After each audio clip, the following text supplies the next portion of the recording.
to own it. Just wanted to take the time, learn all the things that I could about you. Now it's such a mess here. Oh, we are just stressed here. Used to be so easy with you. Thank you so much for coming on my show today. Thanks for having me. You're a woman of many talents. I'm like so impressed right now. I love it. Thank you. Okay, so we'll start with what you're wearing. I'm just kind of like, what did you make out of all of this? What did you create? So I do create a lot of things. One is like my feather hair clips. I did make the necklace for the pendant. And then this is a local shop. My outfit is from Brass Unicorn. I love all their clothing there. I'm like so obsessed. So that's usually where I buy most of my clothes. That is so cool. So where do you sell all this stuff? Is it online? Can we buy like the hair clips and? Oh yeah. So on my Instagram for Celestial Alchemy, my art page, you can buy all of it there. I love that. And then do you do like requests sometimes if you can? Yeah, customs and different requests, things like that. So they're mushrooms? So where did this come from? Yeah, so this one came from Mushroom Zen, this pendant. Okay. She's amazing. She's from San Diego, and she has a different variety of pendants. And this is the one that I was eyeing for a while, and I was like, okay, that's the one I need to have. And then I just went along and made a necklace for it. I was like, it's mine. Okay, what about belly rings? Can you make belly rings? I probably could if I put my mind to it. Do something real quick. I love that. If someone comes to you with some stuff and they're like, I have some stuff and I want this to go together, we can just like throw stuff at you and say, we want this to come together, and you can figure it out. Yeah, no, definitely.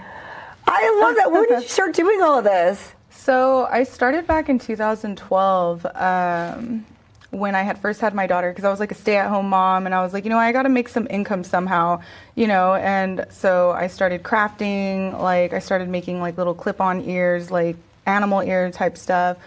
And then went into beadwork and then fashion as far as like rave outfits, like the EDM community. And that's kind of where it stayed. And I was like, you know what? I like this. I love creating. It just comes naturally. And then just getting lost in creating is amazing. It's fun.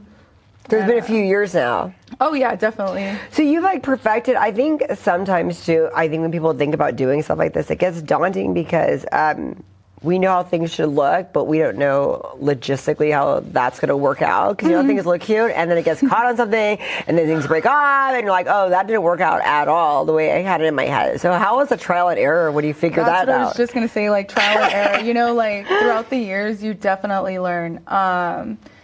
But it's not like it's hard. Like it's more fun. So you're like, okay, that didn't work. Let me try this. And because you wear everything yourself, so Exactly. It's not like people are coming back like, oh yeah, this broke off. You're like, this broke off on me, so I know this doesn't work. Like I wouldn't sell something that I wouldn't wear myself. So I'm like, okay, this is amazing. It can be sent out. Okay, so that's one thing, putting like little jewelry and trinkets together. But now you like paint and stuff. Like what? Where did you learn how to do all this? Yeah, so like in my family, I come from a long line of painters. Like my grandpa, great grandpa, they were all really talented with painting. So I was like, you know what? Let me try my hand at it. Let me see what I can do. And yeah, I ended up just one day just flowing with it, and I made this amazing painting. And I was just like, okay, I'm gonna post it. Let's see what's up. And then it was bought within that same day, within 30 minutes. And I was like, okay, I'm going to try it again, Same thing kept happening to me over and over. And I was just like, you know what? It's a move. Like, I'm going to keep doing this. That is so badass. Oh, my God. Okay, so we have some today, which they're too big to have out. This is what I love. I don't know how. Yeah, so the one I recently finished is my Japanese oni. It's the biggest one that I do have. Oh, my goodness. But in my head, I'm thinking of all the places in my house that this could go up. Yeah, exactly. Okay, let's see this. Let's see what we got over here. I love this. So, this one here. Well, we'll show a little picture of this. Sorry, I'm thinking I'm holding it crooked. There we go. Oh my gosh, I love this. People get a view of how big it is. We'll show a little version. This is this kind of reminds me of some like Frida Kahlo stuff. Like I love this. Yeah. Okay, you can take it away, Maya. It's so heavy, and it's like this is so. Oh my gosh, how much does something like this go for? This one in particular is $1,000. It did take me 16 hours to make over a year span because I am a mom, like I said, so it's been off and on. But and that fills up a whole wall. There you exactly. go. That's actually a great deal when you have a whole wall to fill up. It's pretty nice. Okay, so what inspired that? Well, in Japanese culture, onis are demons. They're like, they could be males as well, but the females, pretty demon. Yeah, exactly. And so the females are known to be like vengeful and shameful and very jealous. And at the time when I was painting it, and I was like, this is what I'm feeling. And so also like my name, like my name from Celestial Alchemy comes from like the alchemy part of it is like turning different energy into power, you know, like, and I just alchemized all that energy, and then I came up with this, and I was like, yeah, that's it, you know, so. I love it. Oh my gosh, it's so great. Okay, what else do we have here? I feel like it's Disneyland right now. I also have this other one I was working on. It's a geode in space. It's really glittery and like girly, but I love it. And then it belongs in my house. I'm glittery and girly, so there we are. Yeah, I love it. Oh my goodness. How long did this take to make? This one was about 3 hours because it is a paint pour, and then also adding the glitters on top. But so now I see you could do custom with this. So if I wanted this in like different colors. Exactly. I love We it. can How make much it happen. is something like this? This one's about $90 just for the paint pour in the back and then the time it takes to dry and all that. This is great because I was thinking I have different friends, like different colors. This would be a really great gift for like Christmas when you want to give everyone kind of the same thing but different. Exactly. I love this idea. I love it. This is so nice. Oh my goodness. Yes. And what I love is the range is so different. Like that's completely different than the other one. You have just such a wide variety. I don't know how you do. All over the place, but. Well, isn't that art? And it's all over the place? It is. It really is because, I don't know, I just go off what I'm feeling that day and I'm like, you know what, something light, something cute. Okay. So we have another one, and this one, so we use metals and more than just paints. Yeah, so, well, I just use whatever I find around the house, honestly. And then I'm like this last piece, it was a mirror my mother gifted me. And then I was like, did the mirror break? And it broke. And I was like, no. And then so I was like, okay, how am I going to alchemize this? How am I going to make this my own? And make it into something beautiful because that's always the goal. And then you had a frame. You had a built-in frame. Exactly. You had no idea. So then that's what I went ahead and did. Okay, less because I was like. So I made this cloud piece, and is that an eye? It's an eyeball. Yeah, I'm obsessed with painting eyeballs just because it's always like the eyes are a window to the soul, and I feel like they need to be put out into the world more so people could see you. I like it. How much is this one? This one is $200 with the frame. This is really cool. I can't even believe that was like an accident. Exactly. Isn't that crazy how stuff works out? Accident. Yeah. Oh my gosh, that is amazing. Wow. Okay. So do you ever have like a showcase where we could see all of your stuff or not really? Oh yeah, definitely. So I do art shows locally and out in Bakersfield as well. A lot of my friends throw out these art shows and then I'll showcase them there. Like this week, I actually have an art show coming up on Thursday for Art Hop. I'll be at the EOC Center. So it's Thursday night at 5:30? Yes, it is. Okay, and then that is so wild. I love that. And then we can buy some of your stuff or we can tell you our requests and make some. Do you have your jewelry as well or just your art, those art? I have my jewelry. I'll usually put out a little bit of everything. So there's a variety of what people can choose from.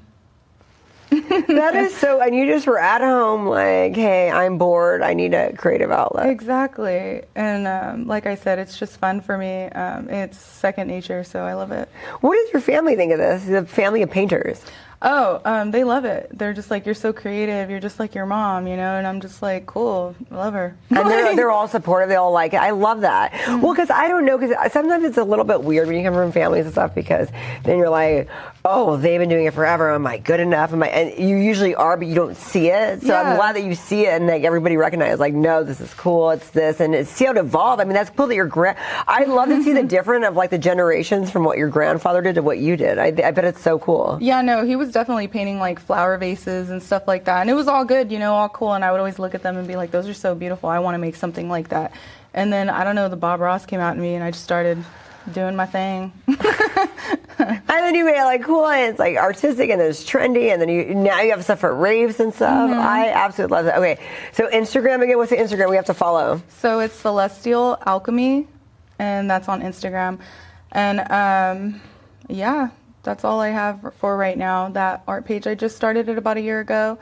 Yeah, that's where you can reach me for commissions, art pieces. I think what people need to realize too is, I mean, it makes such great gifts. I think I get caught up a lot of times of what to get people for gifts. There's all kinds of people like, you have to buy gifts, and you're like, what do I get them? What do I get? And you're a local artist, we get support. I think I forget about that, but it's like something we have to remember. Like, we have local artists that can make something really affordable that you can get like all your friends that no one else is going to have in town, or no one else is going to have anywhere. So I love that you can get us stuff we can't find anywhere, and that really means something. Yeah, so, it's like people more personal, you know? Yeah. Yeah. So we have to remember this, you guys. When you next birthday, just remember this girl. I got Christmas. Like I said, now I got Christmas covered in my head. I'm like thinking of all the things I'm gonna have you make. You're like, oh great. I don't have time to just make stuff for you, Sparkle, but okay. No, yeah, I'd love to. I love it. Yeah. Where do you see yourself in the next 5 years? Probably just doing the same things but better. My goals for the next year is to just keep doing art shows, and selling more paintings and making people more happy. Thank you so much for coming on my show today. Yeah, thank you for having me.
Thank you so much for coming on my show today. Thank you, Sparkle. So tell our viewers who you are and what you do. I'm Jyothi Patri. I'm a family physician and a lifestyle medicine physician, board certified. I've been in the Valley for over 5 years now. I've been working in clinics. I've worked as a program director in a residency program, ran 2 programs, and currently I'm working in a transition care clinic, which is first of its kind in the Valley. How do you have time for all this? Oh my goodness. Well, thank you. I think it's a passion for medicine and education for future physicians that drives me and makes me do everything I do. Okay, so you said it's the first of its kind in the Valley. What makes it the first of its kind? What we do here is very special. We see patients who do not have a primary care physician or have never seen a primary care physician in their lives. So we try to establish them with a physician in the Valley and give them the proper care that they need. Is it because like they're poor, they just never had health insurance? Is it like all these different, what have you noticed being kind of the common denominator in a lot of these patients? The major population that we see in our clinic right now is mostly definitely underprivileged patients who do not have insurance or definitely do not have the resources to get insurance. And that's so great that you provide that service. So when you said it's new, what makes it so new though? Just that you guys are targeting those types of patients? It's targeting these patients in the Valley, and definitely the kind of care we provide moving forward, because we provide them the resources, not only educate them, and also provide them resources for seeing a primary care physician, and if they need specialist care, then they also go ahead and see specialists in the area. So how do you guys even find them to come in? Because I would think it'd be scary when they've never seen anybody, and how do they know you exist to come and see you? It's mostly from the ER or the hospital. So any patient that gets discharged from the ER or hospital, who do not have a primary care physician or do not have the resources to see one, then they get referred to our clinic, and we are able to see them. So they're at a point where they need it, and they're overdone. Something happens, and now they need to see it. That's so great that you provide that service. Thank you. And so what else you were saying? The healing. What was the other part of it? Lifestyle medicine. Lifestyle medicine. I'm sorry. There were so many things you did. I was like, how do you do all of it? Lifestyle medicine. So tell us about that. Lifestyle medicine is based on 6 pillars. It consists of nutrition, exercise, mental health, sleep. What were the other 2? Dang. There's so many. Okay. So it's mental health, sleep, diet, exercise, and then social connections. Social connection. That's a big one because during COVID, I think a lot of us lost that. So that must be a big one right now, huh? Well, not just that. I think with the newer generation and more AI integrated into everything, it's difficult to form those relationships with everyone, whether it's family or your providers or co-workers. Definitely with the kind of pace that we have in our lives, it's difficult to have, adequate social connections. And how do you explain this to your patients that they need all these things? I think sometimes, because I'm a personal trainer, so people are always telling me, oh, I do that. I exercise okay. I eat okay. I do all these things. So do you get a lot of people arguing with you that I'm okay, I do all this? How do you combat that? Honestly, what I have noticed is most patients are not aware of what they're supposed to do. I'll just give you one example. Most people don't know that a sugary beverage has about 36 spoons of sugar in it. So what I do in my practice is quantify things for them, what they cannot visualize. So most people do not even know how to read a nutrition label. So I explain that to them, and then, that's the core of lifestyle medicine too. It's all about education, I think knowledge is power, and we provide patients with that power to really move forward in a positive way. I love that. It's funny because it's so obvious, but it's not. Like you said, it's right there. There's a label everywhere, but we don't know how to read that. So I love that you guys provide that. What about the social connections? How do you explain to people that they need to be more in tune with their social connections? I think the core, it's one of the core areas that we need to really focus on in this time and age, because it's a fast-paced world. Everybody's busy with their jobs, their family, everything. But ideally, if you have adequate social connections that support, when to seek help. At least you have those support groups, you have people that you can talk to, and that becomes your major resource sometimes. Because I'll just give you one example. I have a patient who has really bad complications from diabetes. This patient doesn't know that there's several thousands out there like him or her, and giving them that support group would or connections would possibly really enrich their knowledge. And the same thing, if you're talking about lifestyle changes, patients are really overwhelmed when they say, okay, you have to make changes in diet, you have to exercise, and then you have to sleep well. But if there are support groups for everything. So you connect with people with similar ideology, and definitely you are able to motivate yourself and really move forward in the right direction. I love that you provide that. And it's one of those things where, especially, that's the one great thing about technology now, that we can have that at our resource. You don't have to leave your house to have a support group, and there's something for everybody. And you can connect with people on apps, simple apps. So then you give all those resources. Okay, so people that are watching this right now, if they want to connect with you, like, oh my gosh, I have a family member that needs you, can they just reach out to you? Well, technically, you don't want to see me because I only see patients from the ER or hospital. So there's no mediator of that they can get to you, to reach to you? The clinic that I work in right now, it's called Transition Care Clinic, where I only see patients that are referred to me from the ER or hospital. Previously, I was a primary care physician working in a clinic. So then I had open access to people or patients who would require these services, whether you call it preventive health, lifestyle medicine, all of that. So yes, it's a transitional care. So if they call the office and ask you, they're going to be like, no, you have to go to the ER first. It's funny how I tell my patients when they come to see me, because I only see them once. And then I tell them, I wish, I like you as a patient, but I wish that you don't come back, because it means that you're going back to the ER or hospital, getting sick again to see me. So you see people one time and then you give them all the resources. All the resources, referrals that they need. So who do you work with as far as like referrals? You just have like a core group of people, like dietitians and... So this clinic is run by United Healthcare, and United has their own referral group that will work on these referrals. Once we refer them to a primary care physician, once we provide them a primary care physician, they will take care of the rest of the stuff. That's really cool. And so what have you noticed since you've been here? You said you've been here for 5 years doing this. What have you noticed about the Central Valley? That's a very good question. Central Valley has, really high chronic, conditions, like you named diabetes, high blood pressure, cholesterol, heart disease. Why do you think that is? I think it's lifestyle, and it's also the pathology that we see here in the Central Valley. You would be surprised that, the state of California has like 11% diabetes, and we are close to like 10 point something for Central Valley. Obesity is about 30%, 40% in Central Valley. So the high level of chronic diseases, and also the shortage of physicians. If you look at numbers, for every 100,000 patients, you're supposed to have 60 to 80 physicians, primary care physicians. But in Central Valley, we end up with like around 40, 45. So that's a huge shortage.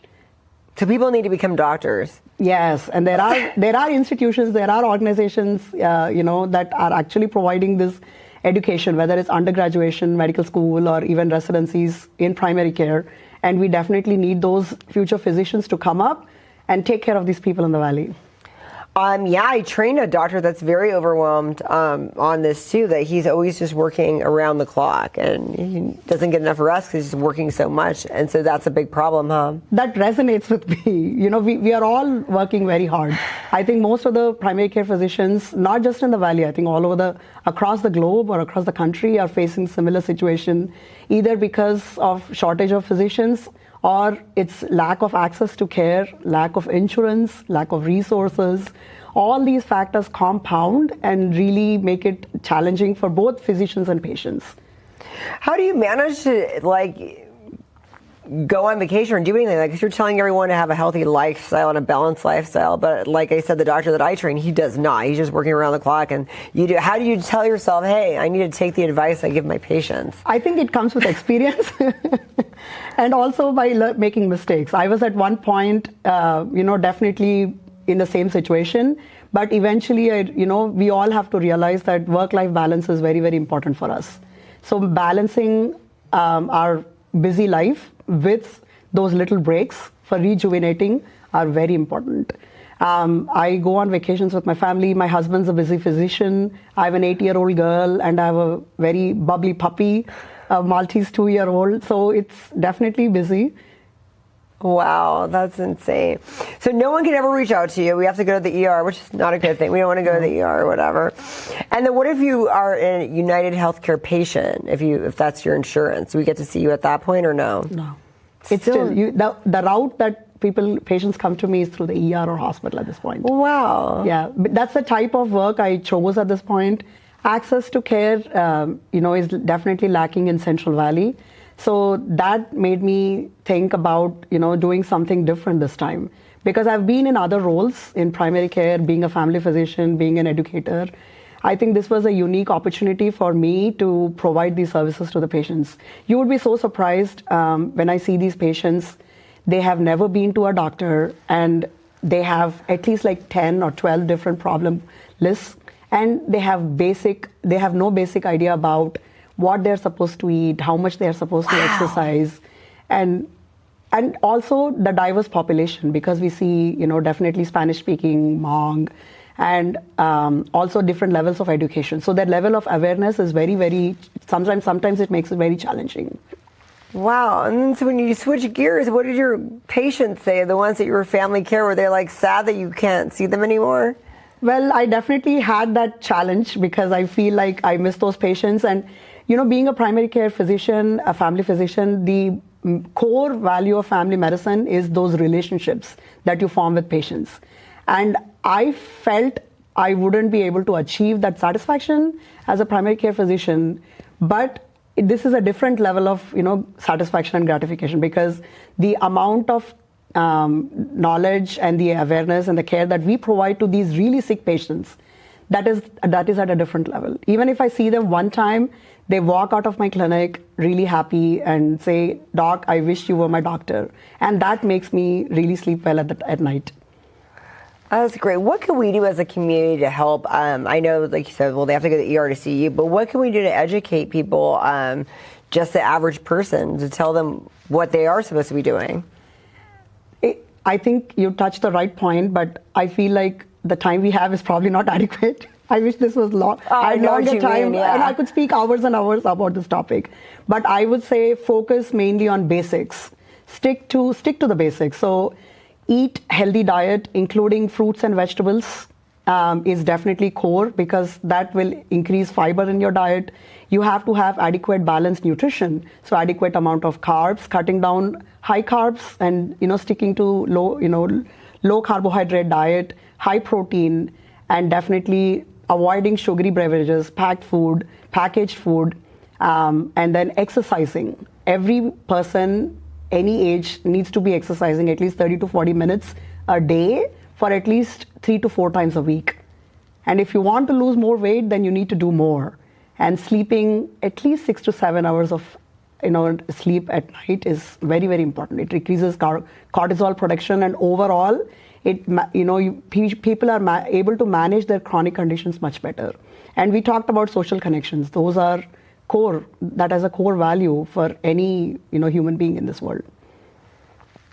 Oh, those are definitely good points to bring up. So I would like to also mention something to all our patients or people in Central Valley. I think preventive health is the core of primary care. So do not wait until something really hits you. So do not wait until you get into diabetic range. Go see a doctor, do what is needed, and then take care of yourself. So is it every year we should see a doctor? Yes, every year we should get a physical? Yes, every year physical. Depending on the age of a patient, there are preventive health screening that every patient should be getting, and any primary care physician in the Valley should be able to provide those services to them. Oh, that's very true. These are very good things to remember. Or did you write a book? When are you going to write a book? I know you have so much time to do that. But I am here always for people of Central Valley, and I can always come back to your show. We can talk about more topics. We can touch specific areas of conditions, and I appreciate your time. What is there like an Instagram people can kind of follow you on, or a Facebook? Any social media we can follow you on? I do have my personal page. There is a personal website that I have. What's the website? It's Jyothi Patri, MD at JyothiPatri.md.com. Okay, and that you give us health tips and advice, right? Yeah, eventually right now it's kind of getting active phase, but definitely I'll get on it. You probably have a link too, like we could email you on there too if we really want to get a hold of you. So we got to follow that, and that's great. I'm so glad that you give us advice. I know you have a lot going on, but this is great. What's the biggest problem that you see in this sort of? I know you said diabetes and everything. Is it really just a lack of exercise and eating bad, or is there something else that people are doing really wrong? It's also not knowing what to do, not having that knowledge of what they are supposed to do. So if you go to your doctor visits regularly and stay updated with what is needed for you to do, I think that's one of the primary things. And it's also essential for primary care physicians to understand the cultural aspects and also the demographics behind, there's a lot of social conditions that our patients in Valley go through, whether it's poverty, homelessness, food insecurity, there's a lot of things. So understanding what is the core problem will really help us to, provide those resources for our patients. Well, thank you so much for coming on the show today, and thank you so much for helping the community the way you do. Thank you, Sparkle. I'm really excited to be here, and I really enjoyed talking to you. Everybody needs to look at our website. Thank you.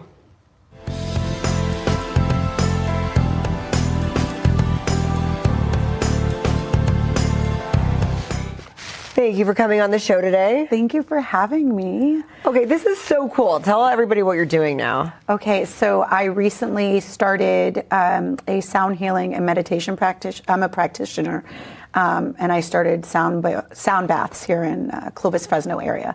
So it's really exciting to bring that over here to the Central Valley. So how do you get certified for all that? How does that all work? Yes, there's a ton of accredited courses that you can take, meditation courses. I went through the Yoga Institute and decided that I was going to get my certification through sound bath and meditation. So I decided to stay away from yoga for right now and really focus on the benefits of sound bath healing and deep meditation, hopefully going into some parasympathetic breath work, but at this point we're just doing sound baths. So I'm really excited. I used to live in San Francisco, and I started about 10 years ago going to sound baths at Grace Cathedral and the Botanical Garden. And I realized at that time I was going through my divorce, and it was super helpful in bringing me at least to a place of peace that I could handle all the challenges and life changes that divorce was bringing me through. And then my mother had gotten sick, and I became her caretaker. And I started practicing sound baths and meditation, not just to help myself, but to help her through her hospice care. And then my son had a stroke and became paralyzed. So all of those traumatic events, on top of me being a veteran and the PTSD that has come along with being in combat, I found that for me to heal, I really had to look internally and find a place of peace.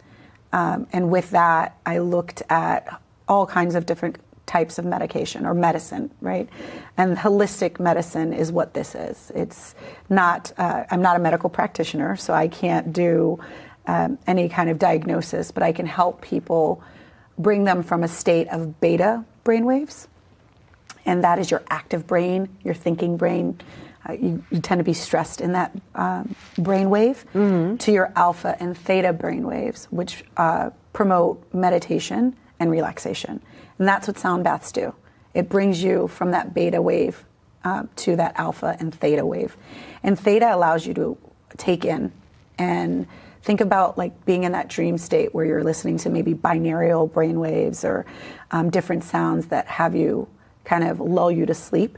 It's a lot like that. Your body operates off of frequencies, and there are certain frequencies that help you relax. And so that's why I started it, because I needed to relax. Well, and that's what I like about you and doing this, because I think a lot of times when people hear about like sound healers, and we always think of some hokey pokey. Oh my gosh. And then we think of somebody that's like calm and nice and relaxing. And this girl is not calm. She's like me. So I'm like, if something made you calm, I want to do what you did. Yeah, that is so true. Oh my gosh. So I had a sound bath this weekend, and the ladies were all sitting there. And I think it's about being authentic, right? Like, I'm not calm. I'm a girl from the East Coast. I've been in supply chain for 25 years, been in the military for 26, and I operate at a very high level of stress all the time. Right. And so even my children said, I was like, well, let me practice with you before I get everybody in. My 16-year-old, he just made state. He was 10th in the state for the 4x8 for Buchanan. Oh, right on. Yeah, totally excited. So I was like, hey, you know, things with athletes, especially athletes, sound bath really helps because it allows you to release and allow yourself to be confident. It's called positive self-talk. And a lot of high-level athletes do this. So I said, well, let mom help you. I'll put you through this sound bath meditation, and maybe we could release some of that stress. He finished and he said, I can't hear you in that voice, Mom. He's like, the other voice I'm used to, and that's the voice of, do your homework. Why are there dishes in the sink? Oh, you were nice. I got scared. Something was wrong. Something was wrong because I was way too calm. Oh, that's funny. But a lot of the clients that came to me this weekend were all joking and sharing in such a beautiful way after about how, you know, they're cursing somebody out who cut them off, or, you know, the kids didn't do anything, or the keys weren't where they needed to be. But the sound bath at least brought them to a place where they can calm and let that go and release and have organic conversations with humans without having to be like on, you know? How did you even get turned on to it? Because like I said, I mean, we think the same, and you probably thought at first this is hokey pokey. I don't want to do this. 100%. So how did you get to a place where you were like, I'm going to try this and see how it works? I think I was so stressed out. You know, at the time I was head of strategy for Old Navy for their supply chain. And I traveled back and forth. I was doing my master's degree. I was going through a divorce. And I said, okay, I'll try anything that works, right? Outside of alcohol. And I was like, I'll try anything that works. And I went to my first one. I was really overwhelmed by how it had me tap into myself, how I was able to stop my brain from constantly going. And my brain was like, you feel lighter afterwards. There's no explanation for it unless you know the science behind it. Like, it's intended for you to transcend. And for you, some people just feel like relax, and other people's have really transformational moments. And for me, it was a transformational moment that I at least had a way, outside of taking medication, outside of like maybe not so healthy outlets of coping mechanisms, to a healthy coping mechanism where, yeah, I'm going to lose it sometimes. I'm not perfect. I don't charge my healing crystals outside. That's not, you know, and I said the same thing. I laughed so hard because I'm like, I'm not hokey. Like, even though people do that and that's their thing, and I love that for them, for me, I come from a place of faith. So I use scripture and think of it like deep prayer and meditation. If you open up your Bible app, it has sound waves as a way for you to pray and focus and meditate on God's word. And I feel like this is just God's way of giving us another gift to transcend and to be with him and to be in a place where you understand yourself and you allow yourself to just take a load off. So how often are we supposed to do this? Is it suggested? There isn't any true suggestion. It actually depends on the person. Think of it like when you take a Pilates or yoga class. You don't necessarily take them all the time, right? Some people don't. Some people take them every single day.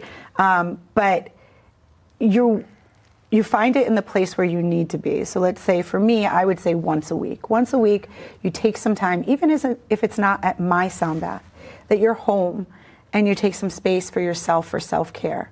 And you allow everything to kind of melt away and find your center and say, I'm okay, right? How many times have we been not okay?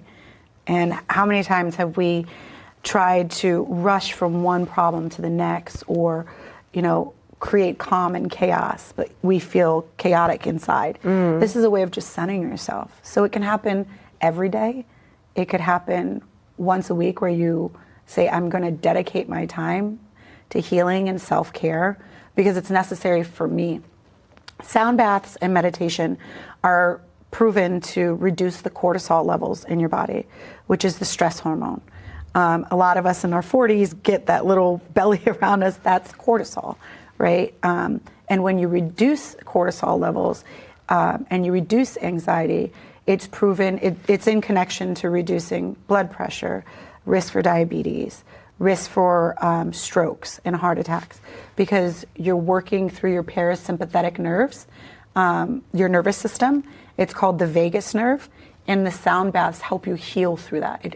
It heals you. Wow. Yeah, it's connected to science, so that's why I love it, because there's something that isn't just hokey. There's proven data, right? You know, and I'm even using it for myself. I've been going through a lot health-wise, and I started off with a high blood pressure, and my doctor might not love this, but I decided that let me see if I can not take this medication right now and reduce my blood pressure from, it was 145, reduce my blood pressure from there to maybe a healthier state.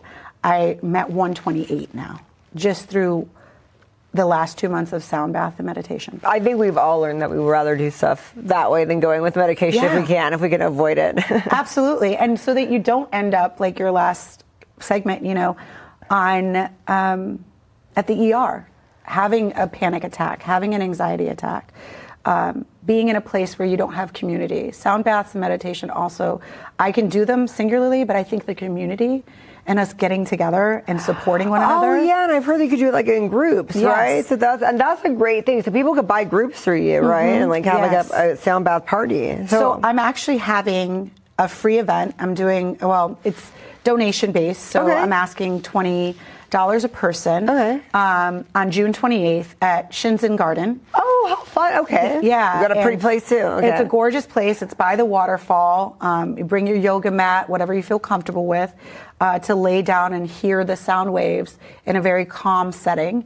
And I'll lead you through a meditation, bring you into the sound bath for about 20 minutes, and then lead you back out so you can walk away with a sense of calm. Well, I love that. And then we Yeah. can all try it out. Okay. And so what's your social media? So we're all going to follow you, and then also we can like RSVP through that. Yes. And then we can all tell you. I'll have the Eventbrite on there. Okay. It's Temple Goddess 444. And that's both on TikTok and Instagram. I also have an email, which I'll provide.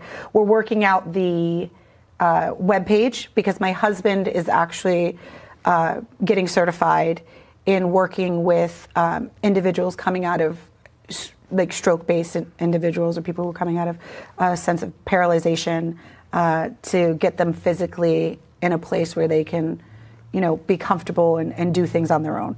So I love that. So it's like, Yeah. it's more, that's on a physical level. So you're Yes. trying to help mental and physical. And I think that's really cool, especially when you guys are both veterans. So Yes. that you have that, like, I love it. yeah, and we're just trying to help people out, knowing that we're coming from different types of experiences in life and creating that community. So Shinzen's a really great start for us, and we're also going to do some donations for a kid in need who needs to go to. He made the Junior Olympics for for water polo. His mother is got an aggressive autoimmune disease, so we're going to help her by getting some donations and sending them off to the Junior Olympics. So, I love that. Yeah. That's so cool. yeah, anything to help the community. Yeah, and then also it's like, it's one of those things where it's like, why not try? You're having that thing that day. So if anyone's like, oh, you know, whatever, like it's an afternoon, let's go try it out. Yeah, it's at 9 a.m. How long do these things usually last? Are they usually like an hour? They're or? an hour. Okay. What I found is with new people who are new to sound baths, it's really hard to concentrate for 45 minutes. So what I do is I lead them through a guided meditation for Okay. about 10 to 15 minutes. The bowls are playing, but that's when I'm talking. It takes a while to get Relax. rested. Yeah, definitely. I mean, all of us know that, right? Right. So we do that, and then I do the sound bath that really lulls you to a place of receiving. Oh, I can't wait to try this. So this Yeah. is fun. I actually always wanted to. I've seen it and I've never done it, so I'll try it. Oh, I can't Let's wait. do You're going to this. come? All right, I'll let's come. go. Let's do this. Let's get a guys. bunch of people out there and just start 9 o'clock, healing June people. 28th. 9 o'clock, June 28th at Shinzen Gardens. And then in the fall and spring of this year, I'll be doing more. But they stop their events in June because it gets so hot. I can imagine that. So I'll get you all the information in the Eventbrite. And meanwhile, everyone's got to follow Sophia. So is it Goddess? What did you say? Temple Goddess. Temple Goddess 444. Okay. Yeah. Thank you so much for coming on the show Thank today. you for having me, friend. Did I do good on time?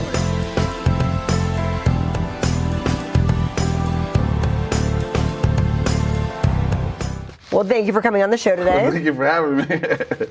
So, how long have you been doing comedy? I've been doing comedy my whole life, you know, making people laugh, but I really got into it 3 years ago, like performing. So after COVID, okay. Yeah, it was after COVID. Well, I started during COVID, and then COVID happened, and then that's when I really got into it. So, you know, it was cool. It was real fun. A good friend of mine put me on stage. Was it Danny? No, it was Julian Aguilar. And he said, hey, you got it, dude, if you want to try it. So I was like, he's like, I'll give you 3 minutes on a show. And I said, well, if it's like sex, then what am I going to do with the other 2.5 minutes? And they were hooked, huh? They were hooked, yeah.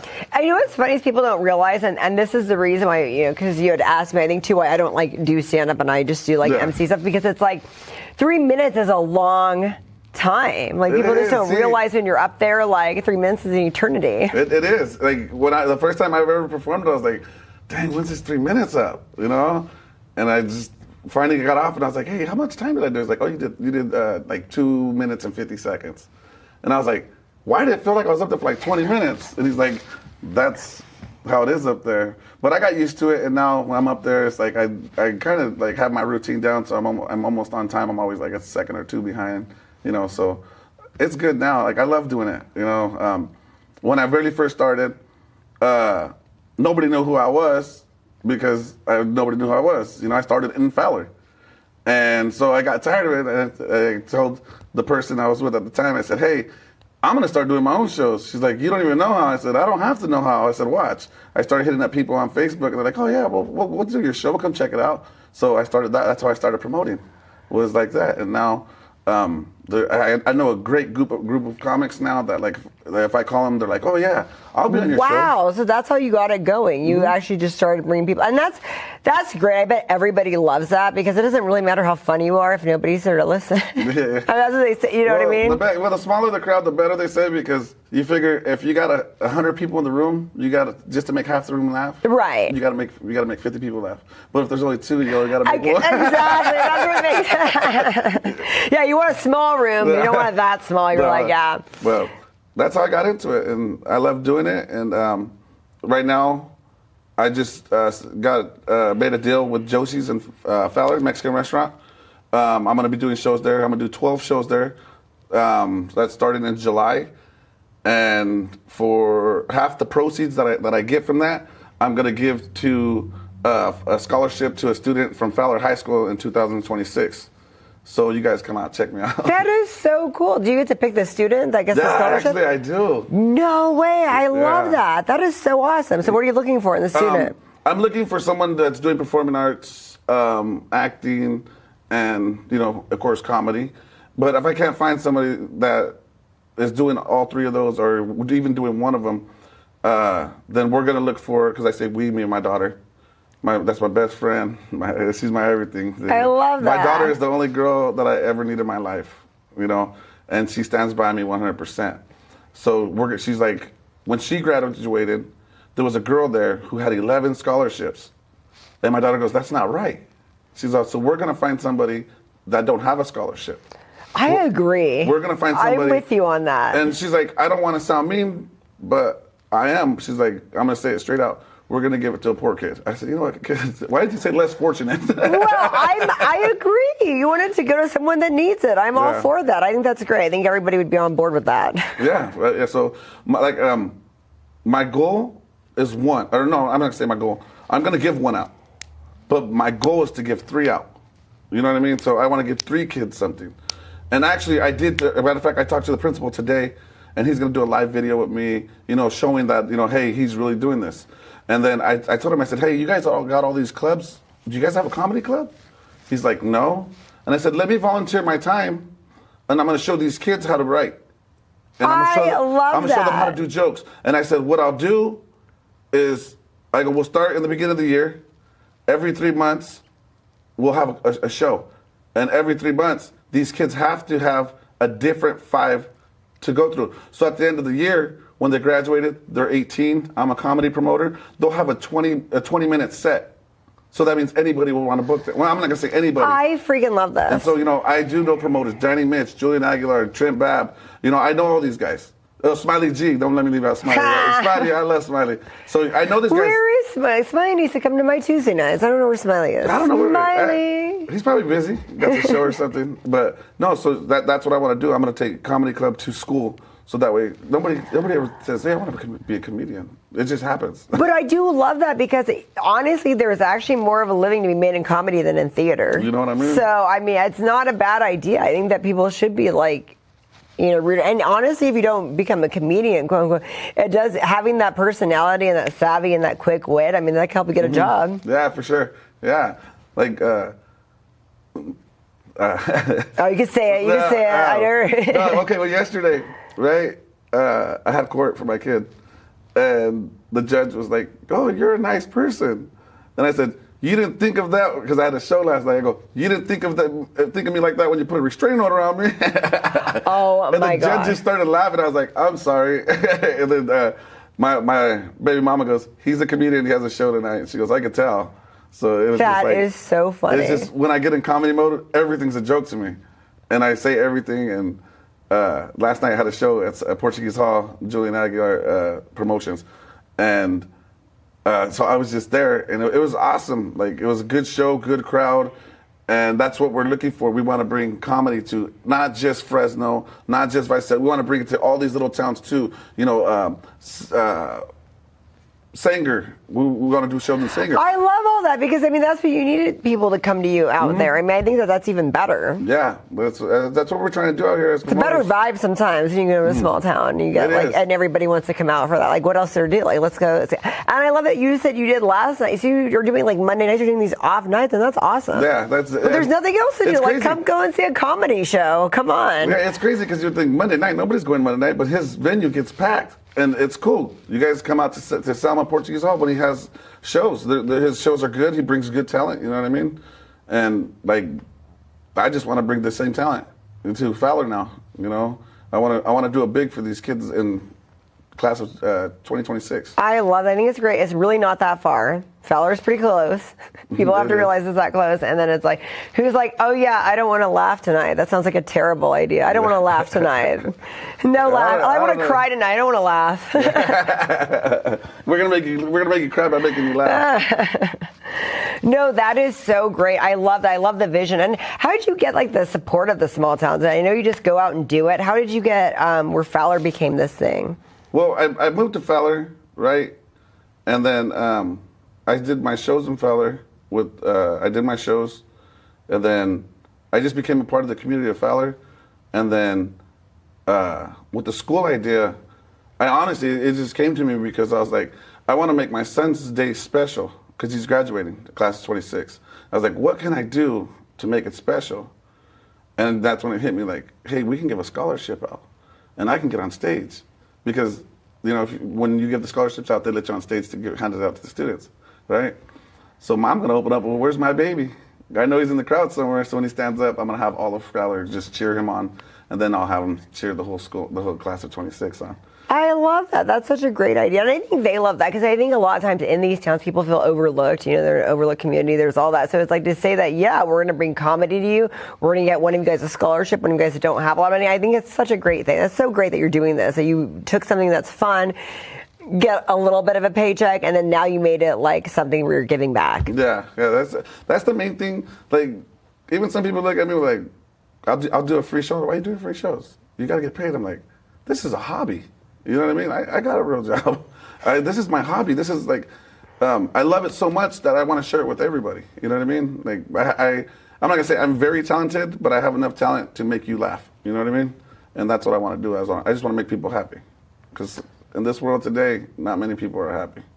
And we got to try to make them happy. Like I said, nobody ever says, I don't want to laugh today. Yeah, That's so great. Okay, so how good are you about social media and telling us where you're going to be and when? I am very good. I post every day. And especially like when I have flyers that I want to post my shows, my Facebook, Franky Murrietta. It's FRNKY. And then, you know, so I post on Facebook. I post on like pages, like things to do in Fresno. I'll post there. Friends of Fowler, real Friends of Fowler. And all these little communities have their own little Facebooks. So I post on there, and I'm always posting, or I'll go live and be like, hey, with my flyer, you know, this is where I'm going to be at, this is where I'm at.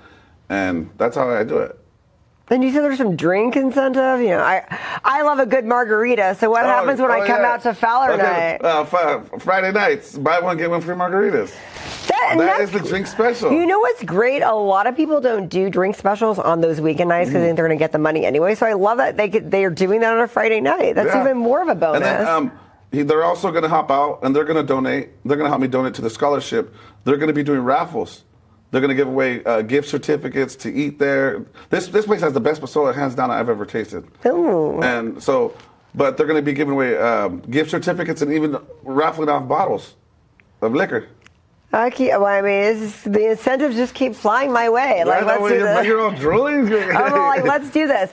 And then, and then I had met you at our comedy the Tuesday night, the Tito's Tuesdays, where we do the raffles and stuff too. And so, when are you coming back to Tito's Tuesdays? I'll be back next week.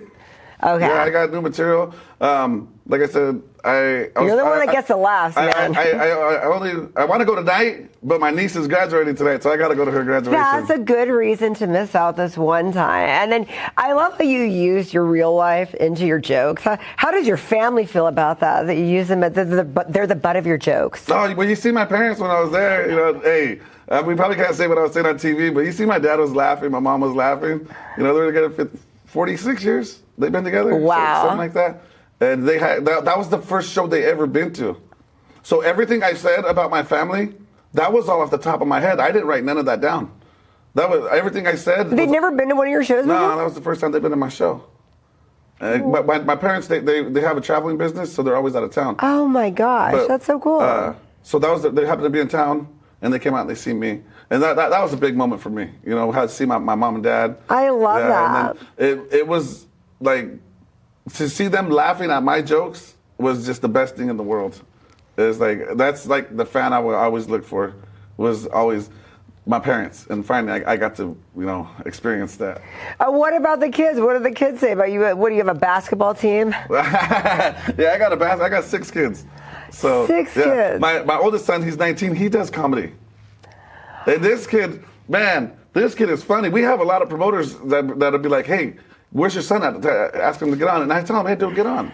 And he's like, nah. Because he don't want to use the same material. He wants to use different material every time. Every time. But he's lazy about it. He don't want to write. So I was like, just go off the top of your head. And he's like, I don't want to do that neither. Have you guys ever done it together? Yeah. He's been on my shows before. Oh my! I want to see you guys go side to side. That's funny. Oh, yeah. I want to see you guys roast each other. I'll pay for that. I'll go to the roast back. Come on. You don't even got to pay for that. Just come to one of my house parties. You guys got to do it on the stage, roasting back and forth. We'll get him on here one day, and he'll come out, and we'll roast each other on this show. Well, I love that. Yeah, we can't cuss though. We try to keep it a little bit PG because it's on TV.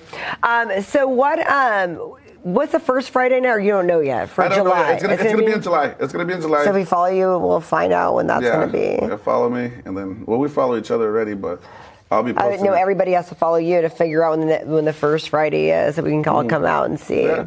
And like I said, the tickets. Every ticket sold is half of it's going to the scholarship. That's what I want. It can't be that much. It's not that much. So we're not. I'm not going to try. We'll make it out with the 2-for-1 margaritas. Oh yeah, I want you to have more drinks and food than I want your money. I want you to come out and just experience who I am and what I do. Okay, so do you have an Instagram? Yeah, I do. It's the number 6 kids are ugly. And this is why your kids feel the way about you that they do. Oh my gosh. What do they say about that? Oh, they love it. They call me original. They said, oh, that's original. Nobody's going to have that. And I said, that's cool. So that's my Instagram, and then Franky Murrietta on Facebook. And so if somebody has a suggestion for a kid that's in Fowler that goes to Fowler High that might need a scholarship, can they DM you about that? Yeah, DM me, Franky Murrietta, add me, add Sparkle, and, we'll get together and we'll talk, and if they seem like a candidate, then, we'll see what we can do. That's really cool. I love how you're doing so much for your community. Oh, yeah, I have to get back, you know what I mean? And people think that about comedians. They think all you are is funny. They don't know that you have a good heart in there. It's somewhere in there. Somewhere in there. Thank you so much for coming on my show today. And then everyone has to check you out Tuesday nights at Yosemite Falls Cabaret. Yosemite Falls on Blackstone and Shaw. Eddie Trevino's throwing it. So he's a good dude, good friend of mine. He actually was my teacher to my kids. Oh, that's so cool. I love that. So, yeah, come out, and then I'm going to start my shows in July, Friday nights, buy one, get one free margaritas. So everyone needs to follow this man to see what Friday nights are on there. Thank you so much for coming on the show today. Thank you for having me. Fell right in the morning, fell right in the summertime. It felt right drinking cherry wine with you. Just wanted to own it, just wanted to take the time, learn all the things that I could about you. Now it's such a mess here, oh, we are just stressed here. Used to be so easy with you. Now I must confess here, oh, I must confess, dear, don't think I'm in love with you. is coming and I don't know what to do. And there's no more use in running, no more running to you. And I don't want your loving, I don't wanna be just friends. Knowing all this time